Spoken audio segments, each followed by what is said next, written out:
Have you ever thought of the importance of indoor air quality? On an average, people spend 90% of their lives indoors. Poor air quality can lead to coughs, eye irritations, and headaches in the short term, and possibly more serious long-term problems like asthma, heart problem, even lung cancer. Indoor air can be 5 times more polluted than outside air. Thus, it's essential to ensure healthy indoor air quality. What causes indoor air pollution? Carbon dioxide from gas, oil, kerosene, or firewood. Building materials, insulation, dust in the carpet, cabinetry. Harmful chemicals in cleaning products or adhesives.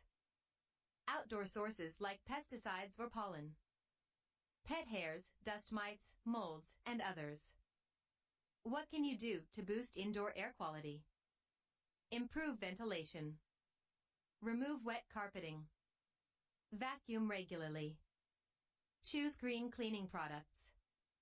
You can also take the help of air testing services. Improve indoor air quality. Because your health matters. We hope you find this video informative. For more, subscribe and follow us.